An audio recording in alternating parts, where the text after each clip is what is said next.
He was among the 5 senators who voted against remanding the impeachment case to the House of Representatives. He led the Basic Education Committee in the 19th Congress and has filed bills in addressing the learning crisis. Today, we have Senator Sherwin Gatchalian. Good day, Senator. Welcome to Rappler. Thank you, Bonz. Thank you for inviting me. Okay, so let's get right to it, no, Senator. So for my first question, you voted against remanding the impeachment case against the VP. What were you thinking that time, and what made you decide to vote against it? Well, in the Constitution, it says that once the articles of impeachment have been transferred to the Senate is duty-bound. It's our responsibility to hold the trial forthwith, so meaning immediately. And that's the responsibility of the Senate. So in my interpretation, the trial should already proceed, and all of these discussions, whether if it's constitutionally infirm or other question, can be raised during the trial period. But the first step is to already proceed with the trial. And that's what the Constitution said. Senator, so 5 kayo, no? 5 kayo during that time, that was June 10, who voted no against that motion by Senator Alan Peter Cayetano. Were there votes that surprised you? Actually, because everything was discussed during the deliberation, and it was out in the public. So I think in this, because this is a very unique situation, and I think the senators have different appreciation of the matter. So I can't say whether I'm surprised or not, because I haven't really talked to them one by one. But my analysis is, since senators have different appreciation of the Constitution, different interpretation of the Constitution, that might have led to the way they voted. But what's very clear in that votation was the case will proceed despite the confusion on the remanding/return. Yeah. The case will proceed, and I think that's very clear to our senators. So one of the reasons also, Bonz, why I voted against is because I don't want any confusion among the public. It has to be very clear. So as much as possible, let's stay true and let's stay on course on what the Constitution said, so that the public will also be guided. It's very clear to them. Because if we deviate from the Constitution, that might lead to confusion and also doubt that if the Senate is willing and is doing its job. So just to answer your question, I think it's the way senators appreciate the Constitution and the way the senators appreciate or interpret the Constitution that led them to their vote. Okay, that's good to know, no, Senator, na talagang fina-follow nyo kung ano yung sinasabi, of course, ng 1987 Constitution. But now, leading up to the trial, of course, Senate President Jesus Cordero, when asked about a possibility of no trial scenario, especially when a senator again raised a motion na kung pwede pang i-totally dismiss na lang ng case, yung case against the VP sa Senate, does your position remain unchanged? Are you still in favor of proceeding with the impeachment trial? Well, once the trial is held, I personally, I expect the defense lawyers to raise many things. It's natural, whether it's in an impeachment court or whether it's a normal case or case outside of the impeachment court. Defense lawyers normally will raise the validity of the complaint, or in this case, the validity of the articles of impeachment. They will also raise, in this case, the constitutionality of the articles of impeachment. I expect that from the defense lawyers, that they will raise this. I won't discuss, Bonz, on what my actions will be. I think as a center judge, it's prudent not to talk about what's your next actions or what you think about what I will do. But I'm just giving some scenarios that can happen during the trials. Okay.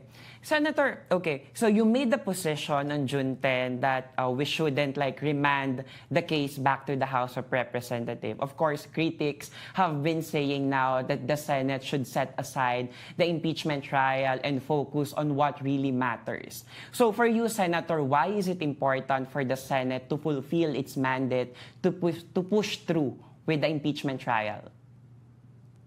Well, Bonds, this is not our decision anymore. And this is not a matter of whether we want to pursue the impeachment or not. It's our constitutional mandate. It's enshrined in our constitutional responsibility. This is what we signed up for, in other words. We signed up for making bills. We signed up for oversight. At the same time, we also signed up for proceeding with impeachment once these articles of impeachment is transferred to the Senate, or transmitted to the Senate. So my point there is it's part of the job that we signed up for, and we have to do what's constitutionally enshrined in relation to our mandate. Okay. So, iwan na muna natin yung impeachment trial, no? Let's go now for the Senate composition in the 20th Congress. Of course, leading up to the opening of the 20th Congress on July 28, it has been making headlines, the Senate leadership. Of course, a lot of senators in the past days have been saying that Senate President Chis Escudero has the numbers now. I'll ask you now, Senator Sherwin Gatchalian, do you support SP Chis Escudero's leadership? Bonds, I will defer answering that question for now because everything is so fluid, and I don't want to preempt the activities here in the Senate in relation to the Senate leadership. I will make a decision at the proper time. But at this time, since everything's fluid and we're talking to each other, I'll defer in answering that question, at least for now. Okay. Pero, Senator, meron na bang lumapit sa inyo in your office asking for signature for supporting any of the contender? Well, marami, no? I actually said that I talked to the group of Senator Soto. Okay. I also talked to SP Chis. I know that Senator Amy also expressed her intention to run for Senate President. So for now, these personalities are the ones in the running, and for now, it's still quite fluid. I know there's a lot of talks about the committee chairmanship. So for now, I'll defer giving specifics on the leadership. Okay. So since you mentioned about committee leadership, so you were the head, of course, of the Basic Education Committee in the 19th Congress, and you've been filing several bills, of course, that aims, of course, to address the learning crisis. So you were among the few senators, actually. I've been following your legislation in the Senate. Going into the 20th Congress, what committee will you head? Well, I want to continue, Bonds, with my advocacy on education. Like you said, I've been doing this for the last 6 years in here in the Senate. But when I was a mayor, education was really a cornerstone of my advocacy. And I really believe that education is the ultimate solution to bring us out of poverty and to solve many things in our country. So I would like to continue that advocacy, especially these last 3 years of my term. This is my last 3 years. So I would like to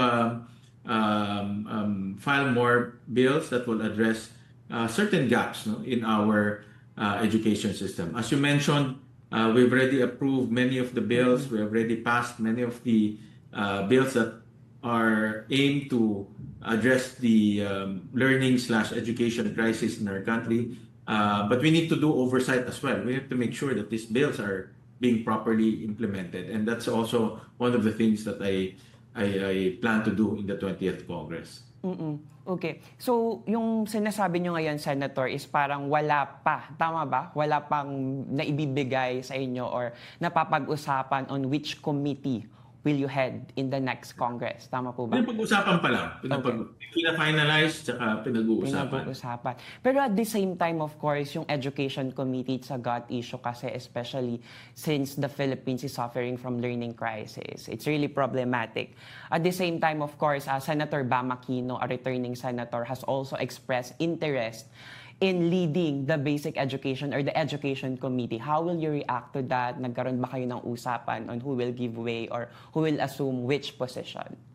Well, Senator Bam is a well-known education advocate, and I'm very happy that he will be part of the 20th Congress, meaning we have more heads that will solve the problems in the education sector. As to the committees, of course, pinag-uusapan yan, no?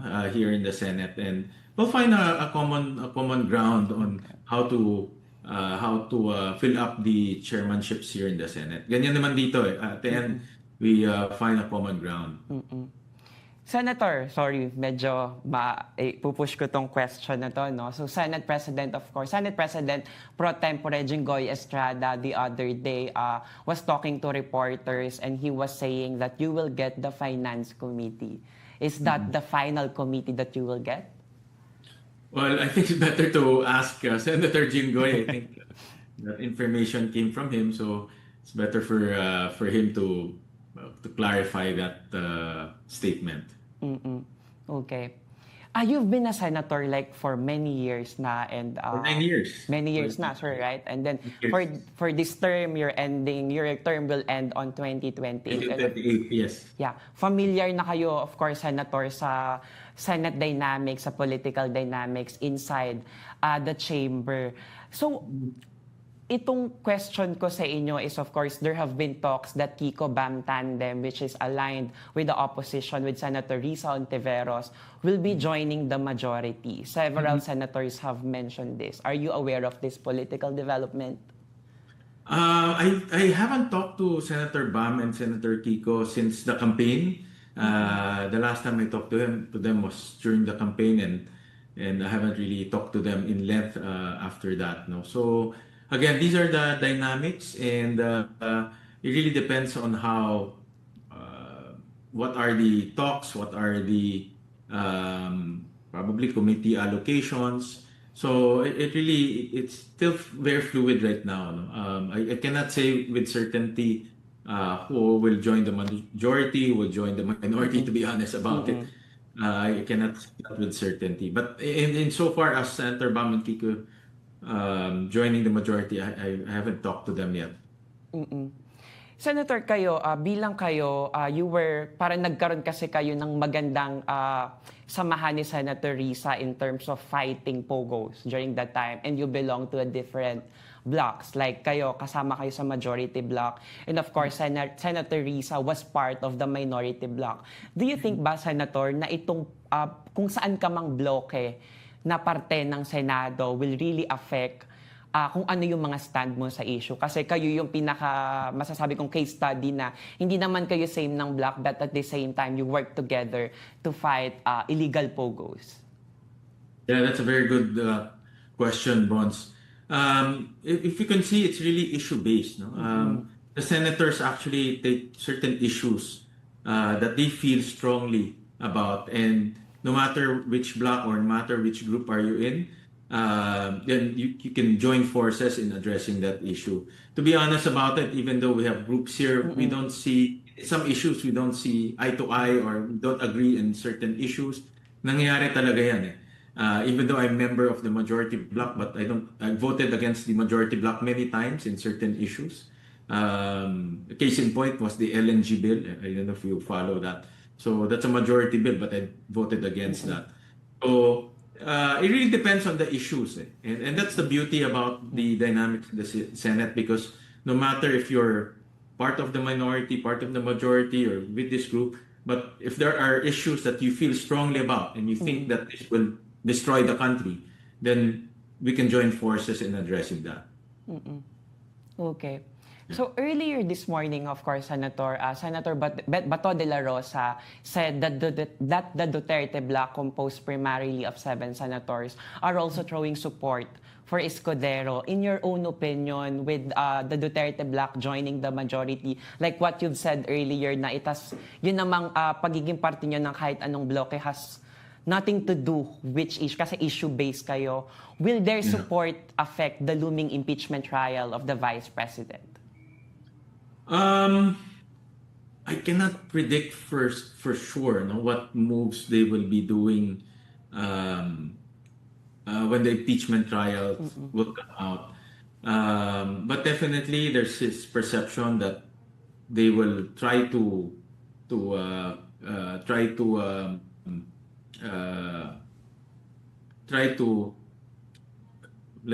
I'm choosing my words very carefully. Okay.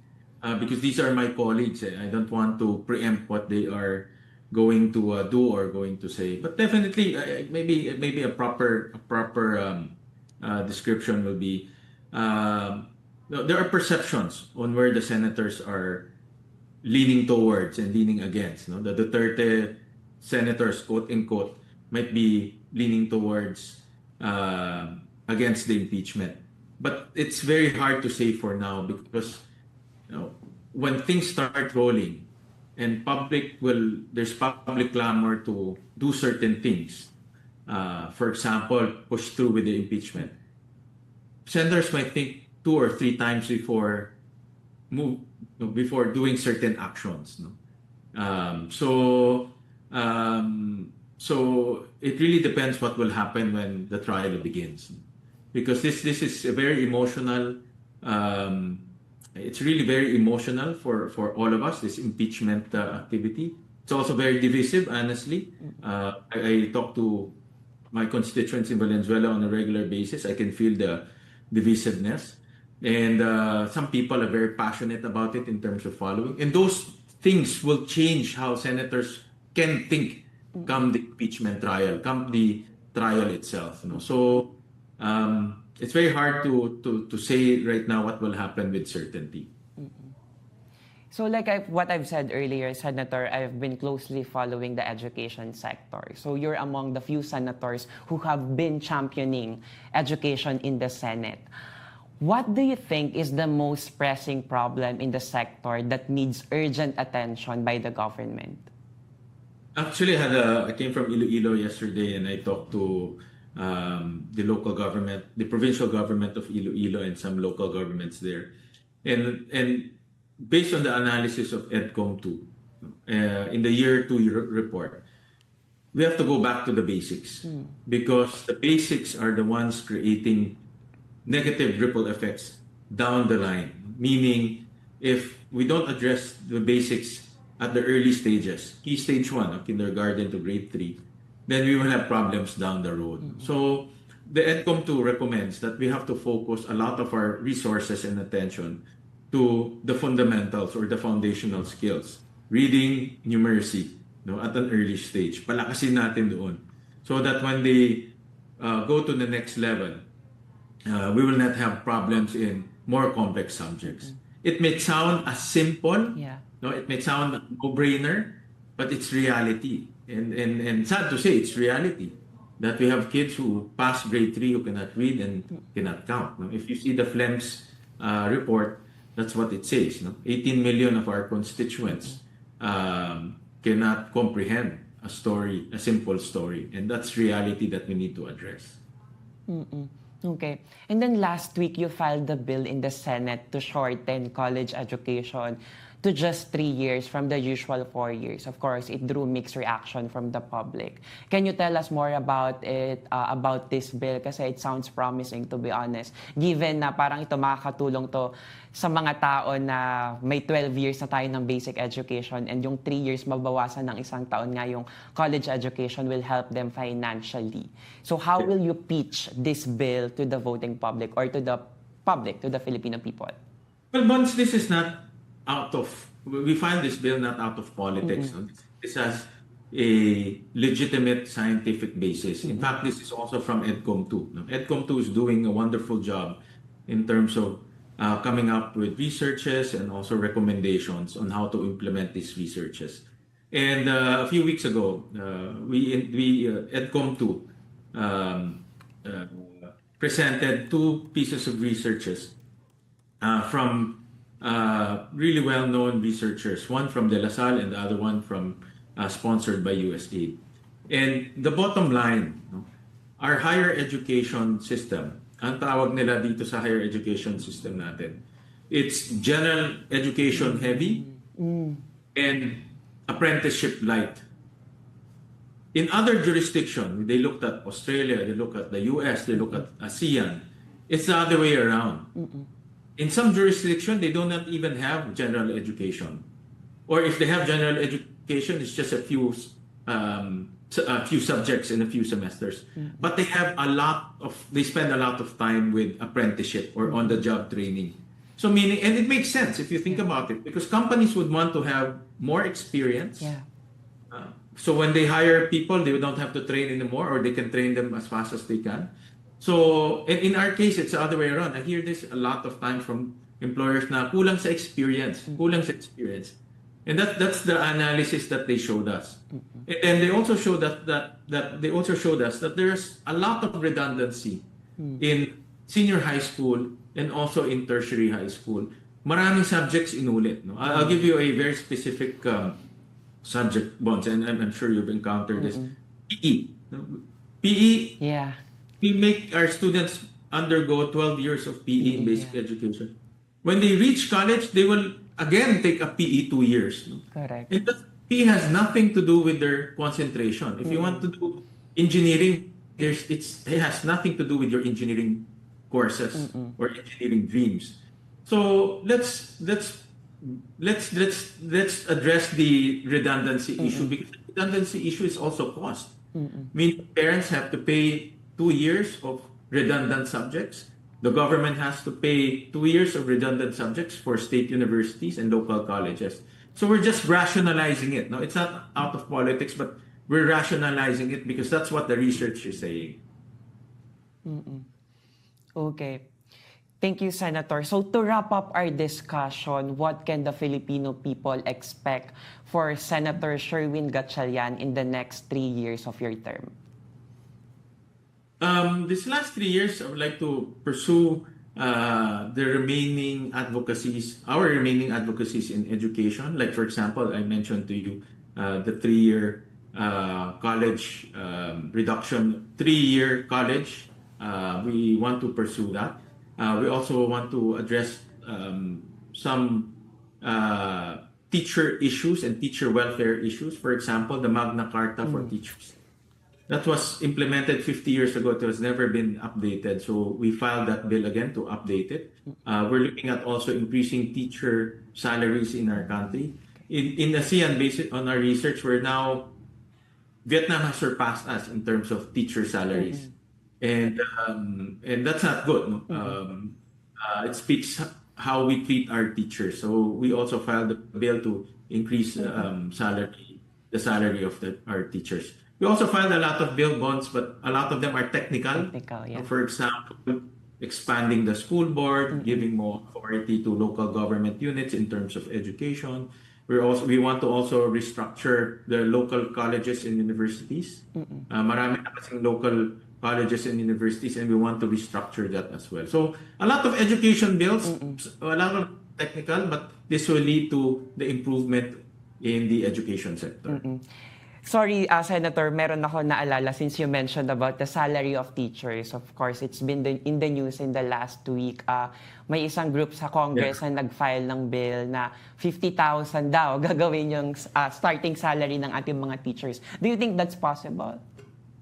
Well, Bonz, when we talk about salary, we talk about the salaries of the entire government bureaucracy. No? So approximately, we have about 2.2 million civil servants in government. So the way government works is if you increase the teachers, you also have to increase the doctors, you have to increase the nurses, you have to increase the engineers. So we need to find that formula, that balance, so that everyone will be benefited from that increase. So we're looking for that. Of course, personally, the more we can give to our teachers, Right. the better, because I know the sacrifices that they do in order to deliver good education, the best education in our country. But we also need to be mindful of the entire government bureaucracy. So that's what we are balancing. Okay. Thank you so much, Senator Sherwin Thank you, ma'am. Gatchalian, for joining us. Maraming salamat. Thank you. Again, I'm Bonz Magsambol. Thanks for watching.